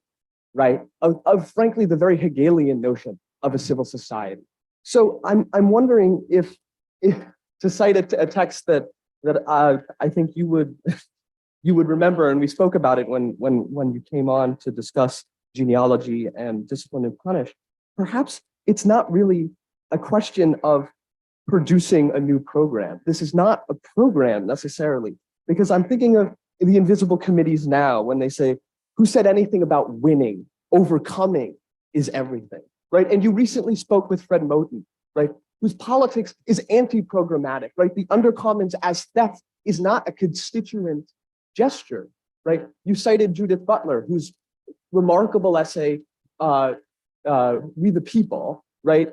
Establishes the problematic of both the state of exception as the point of constitution, right? But fundamentally fails to resolve it, right? Butler fails to resolve this problem of the constituent gesture as an updated exception. So my question really is, how can we understand this tension of cooperation, this tension in this discussion in such a way that we can talk about cooperation without necessitating a discussion of a political program, right? Because cooperation is so much more than that, right? It's a game of resonances, not just localisms, right? But resonances between struggles. So can we discuss this notion of cooperation, which I think we have to note is like hidden, right, in Marx's large-scale industry, right, and manifests kind of quietly in Hart and Negri's empire, right? It's there, or even in the Tikhonist Agambenian sense, right? Do we necessarily have to, as Foucault says in his lecture provided in Japan, right? Do we have to provide our rulers with the sauce with which we would be okay with being cooked in? Right? Or perhaps can we just say you don't want to play the game of replacement penalty?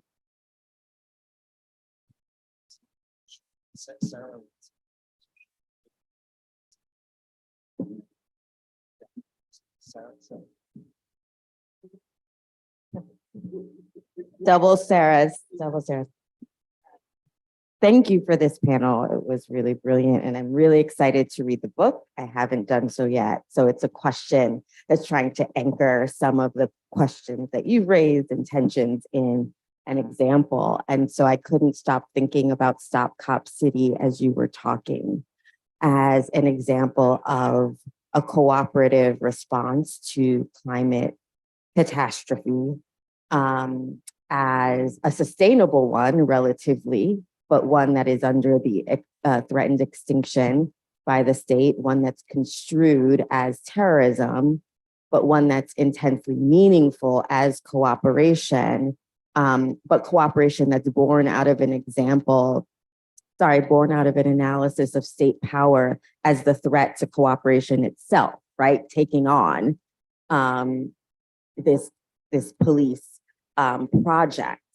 And so, right, so the analysis of that cooperative is that confrontation with the state is required for any future cooperation, for any future public good, but it is a meaningful form of cooperation in and of itself, forms of autonomy, but of course, under threat, extreme threat. And so because I haven't read the book, I was thinking about this intensely and wondering where that cooperation in relation to antagonism, in relationship to confrontation, which is also the position of the underground. We had a program yesterday that was devoted to, in the history department, that was devoted to the podcast Mother Country Radicals, which I've been listening to, which is a really deep cut around the kind of cooperation of the underground. And I have a thesis student who is looking at food cooperatives in the underground, in the radical underground in the 1970s. So, thinking about this relation of antagonism, dismantling, and destruction in the case of the underground, and cooperation is where it fits into this question.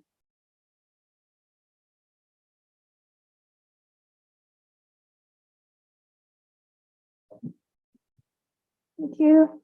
How does related to your question, so it might be a bit redundant, but how does cooperation protect itself from the force of the American capitalist state's attacks on it?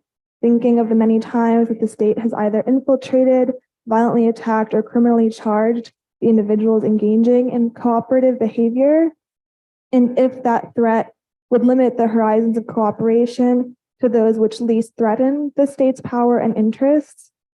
Can cooperation, especially on the international level, where the American military is most likely to intervene with the greatest violent force, survive without something that resembles an armed force of protection? And that same urgency you described has been addressed by some as giving rise to the need for blowing up pipelines or setting fire to the construction equipment for a police training center. Where did those acts find themselves in the matrix of cooperation?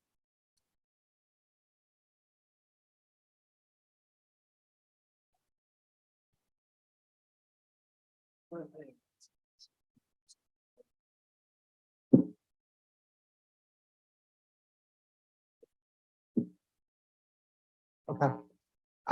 So I think in some ways my question draws quite a lot on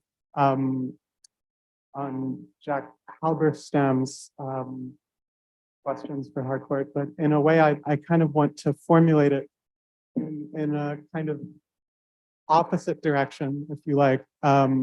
What I'm wondering is whether in some ways this cooperation must take place within and is in some sense bounded by the logic of capital. And here I note some comments by Marx actually in chapter 27, volume 3 of Capital, where he talks about cooperative factories as overcoming the antithesis between capital and labor by, in a sense, making every laborer simultaneously a capitalist. Yet nonetheless, even though it partially overcomes this antithesis, he says that they still naturally reproduce and must reproduce everywhere in their actual organization all the shortcomings of the prevailing system. The chasm between living labor and dead labor, between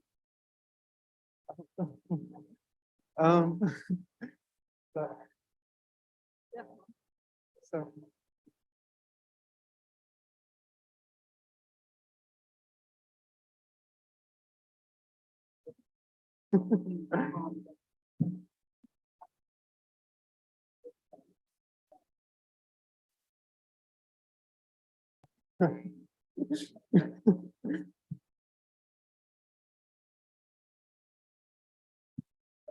have we resolved it yet?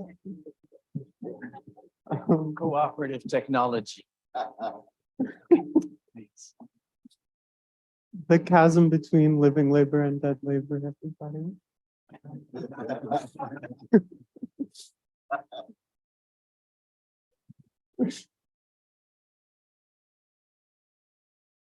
All right, we're back on.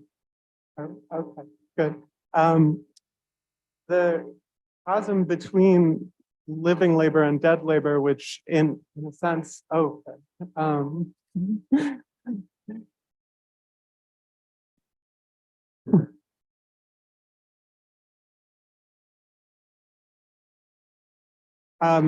which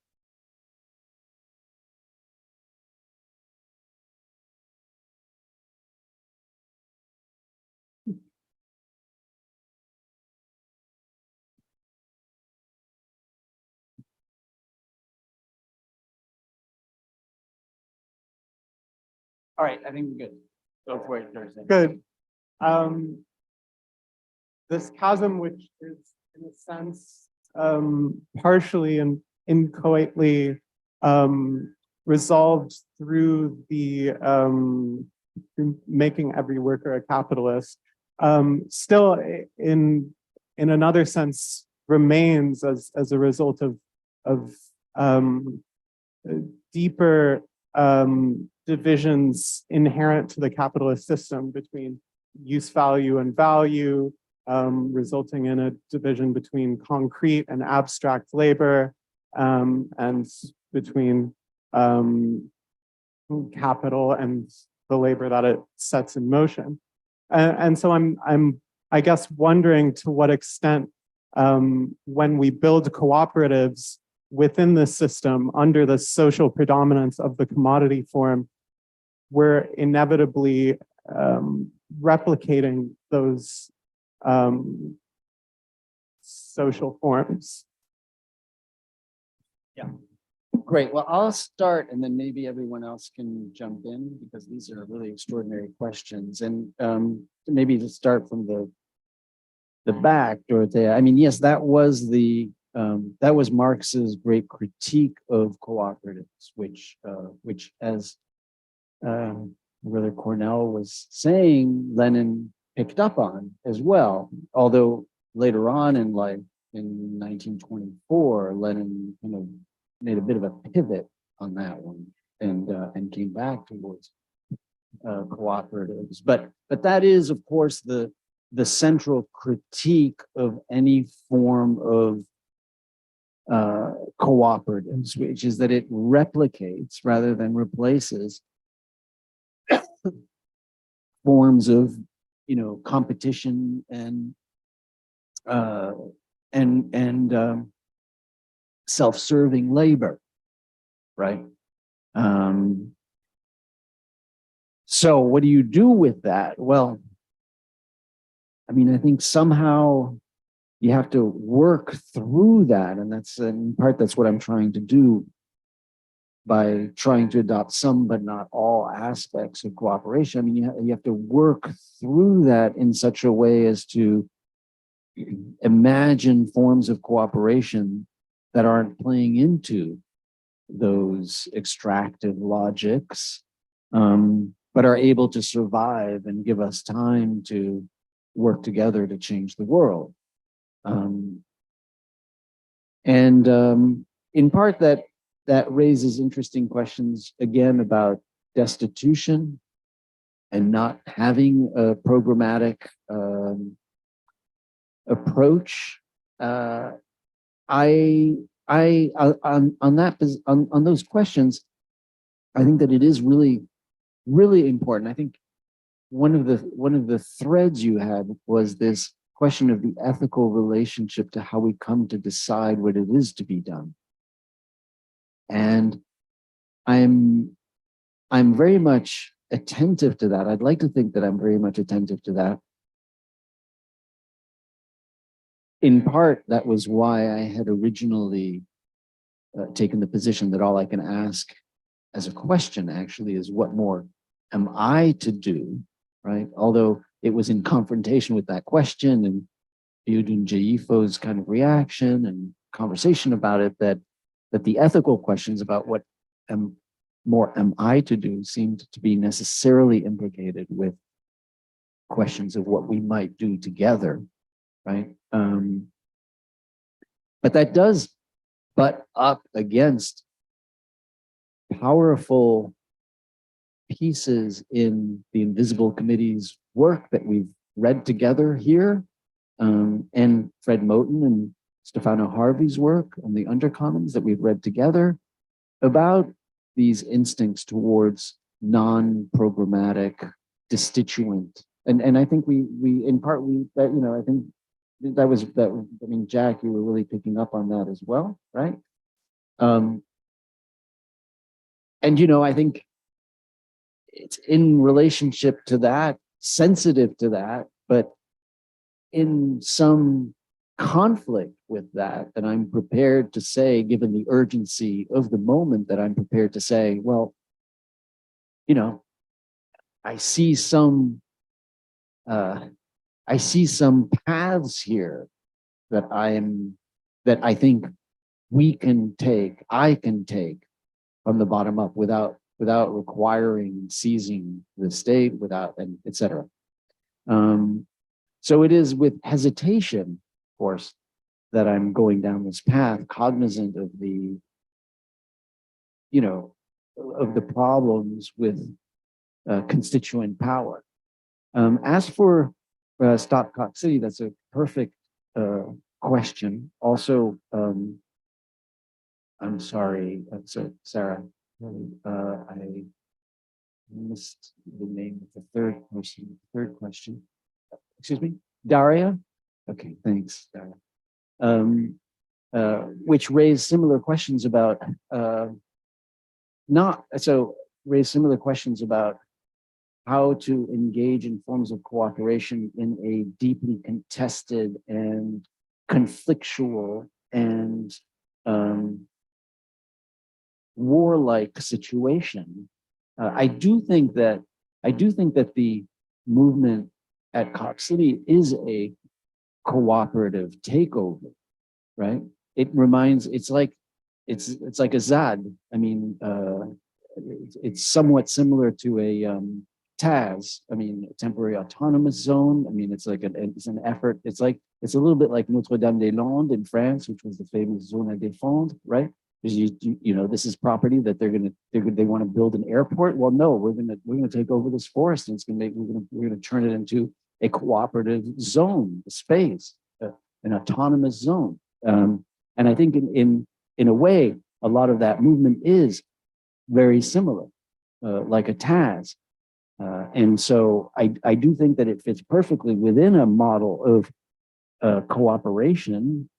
I think many of the examples in here, for instance, like Cooperation Jackson is also in a very conflictual relationship with its surrounding, with the government, I mean, they've had remarkable mayors there, but still, with the state of Mississippi, right? It's an extremely conflictual. I mean, it was intended to be. Born of movements to create New Africa as separatist spaces, which Cooperation Jackson continues to be in that mold of being, in a sense, at war with its surroundings. So I think that fits in perfectly with models of cooperation, although obviously those are probably much more conflictual than some of the other ones, some of the other models that we can imagine. But I think that they fit in here. I don't want to water down cooperation as to be, just a friendly, it's not kumbaya. This is not like we all just it's not like, yeah. I mean, so it engages in a space of conflictuality. Yeah. Okay. I hope that at least is a beginning, but maybe. I just want to say a quick word. This conversation has been so rich for all the different queries. But I think one, to keep in mind that when Ralph Ellison talks about improvisation, the text that he invokes is Clausewitz text on war. Because it's an echo of Malcolm X's last speech he gave February 16, 1965, before he was shot down. He said, Black people are prisoners of war. There's a war going on, like indigenous people, 400-year war going on. Talk about the war against other people, Kurds, Jews, Palestine, whoever. A war is happening. Gramsci, this is a war.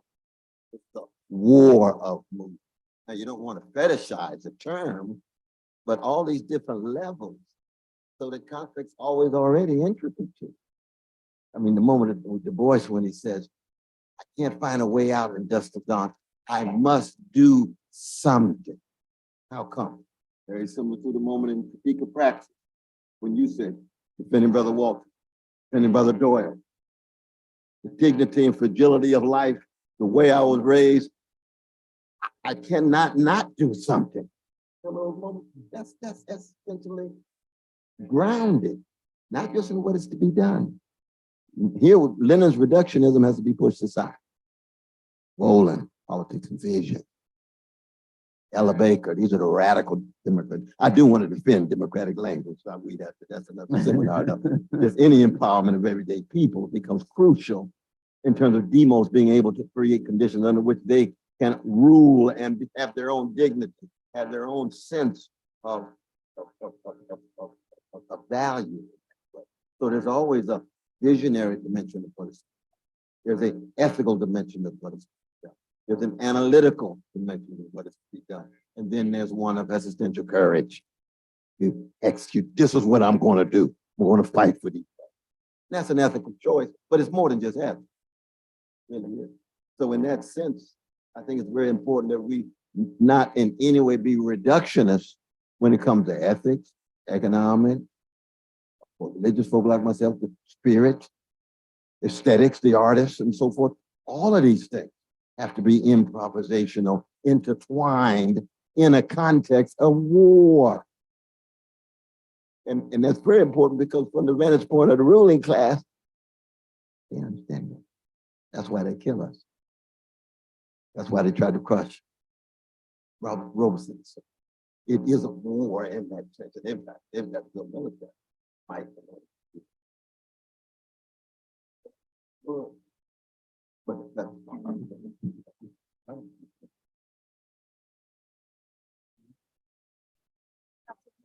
You know, we need a program, but I think that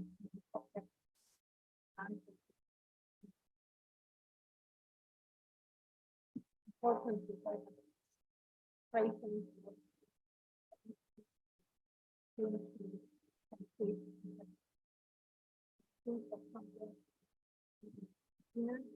now we are dealing with Panelist games and after that we make the area of dimension of the other. And also, for example, we have now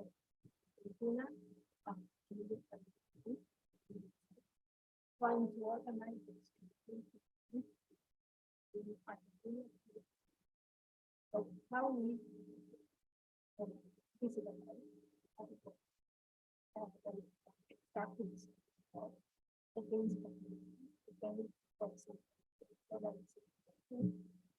and how we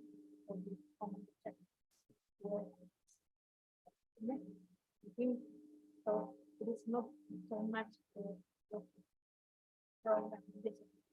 and I think the main question is how to do that how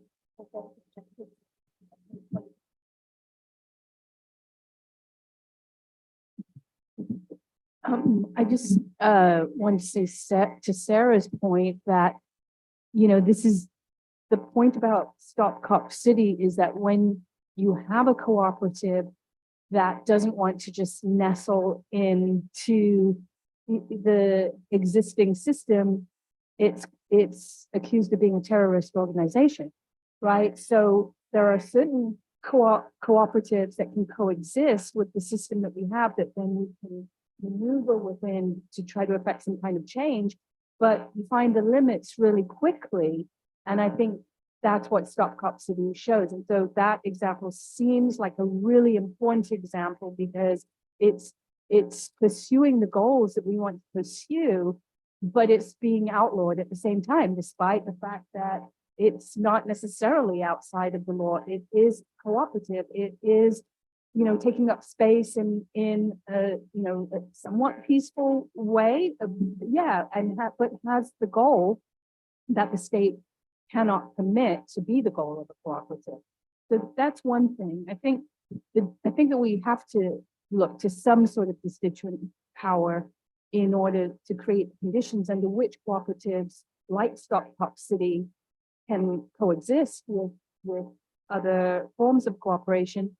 But I also think that the point about constituent power is that if there were a way to dismantle some of the regimes within which we live, then new goals will become clear then. And so to go in with the goals is to already be a kind of constitutive, process. And it's sort of a reminder that, when Fred Jameson's writing about sci-fi, he's like, yeah, but in every sci-fi, there'll be a moment where science fiction capitulates to the existing ideology.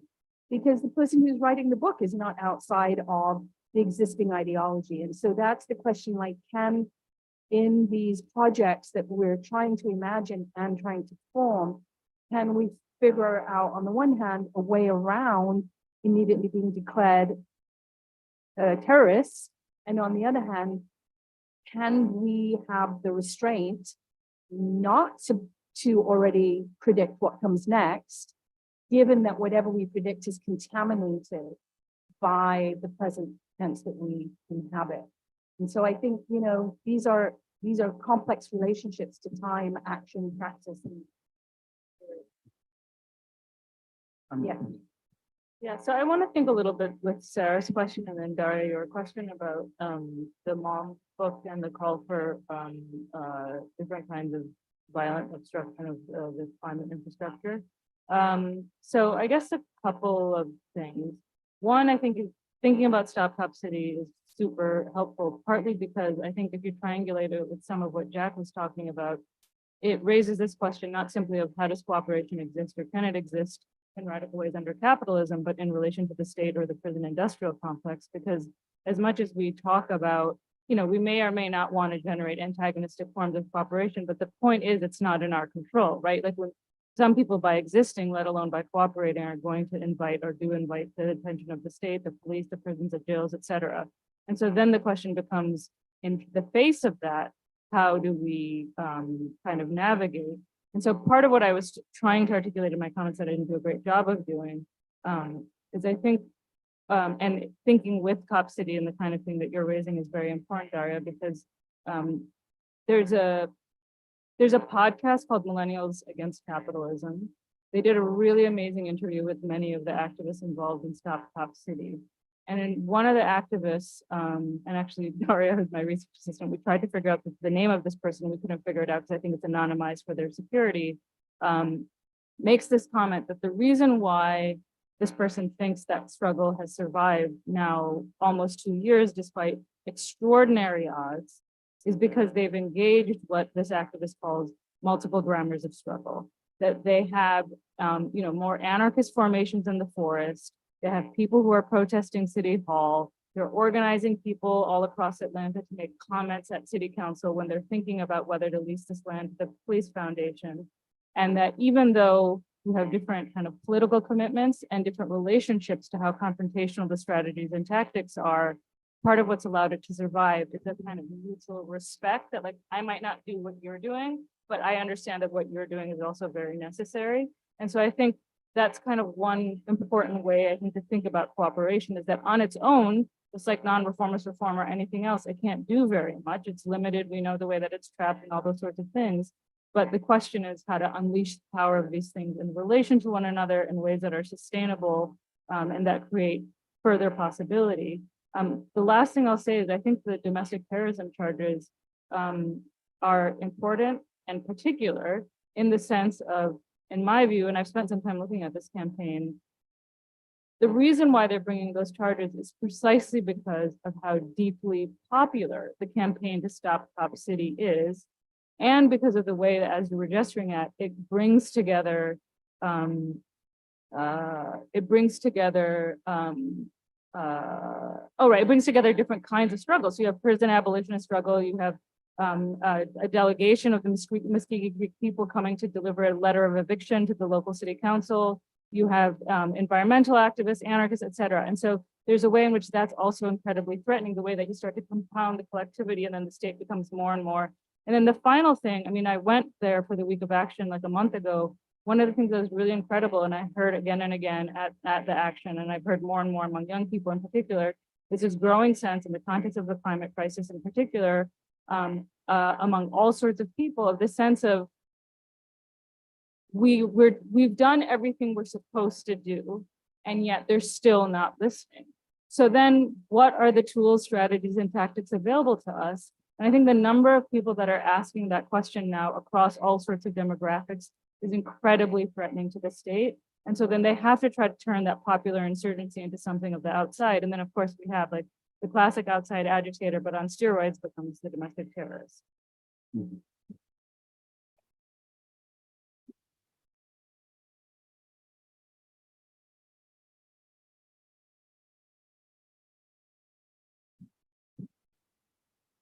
I mean, you know, we were also bringing up, Dario, you were also bringing up the pipeline resistances, right? And I can't but think that the entire Standing Rock moment was a moment of some form of cooperation, right? And line 3 as well.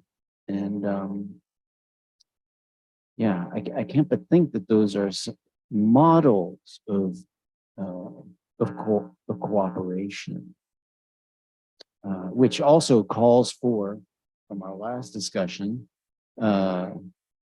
very active, progressive lawyering and rebellious lawyering to defend these spaces, right?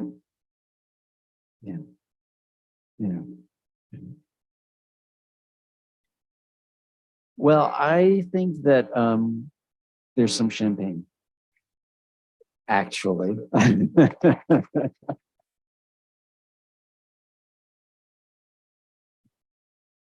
Because it turns out that this is our last Utopia 1413 seminar, and also the book launch. And so we actually have a little gathering outside for everyone. Hopefully you will stay with us and mingle and be cooperative with us and collaborative with us. But especially I'd like to thank Amna Akbar immensely for moderating this and hosting this. I'd like to thank our extraordinary panel, including Amna Akbar, Jack Halberstam, Veronica Gago, and Cornel West. And I would like to thank Fonda Shen for an extraordinary year, for organizing all of these Utopia sessions, for an extraordinary year, multiple years at the Columbia Center for Contemporary Critical Thought. Thank you so much, Fonda. Couldn't do it without you. And Reno and the whole AV team, thanks a lot for everything. Huh? All right, so we're closing out Utopia 1313 now with some champagne. But I hope you'll continue to join us next year as we do Cooperation 1313. All right.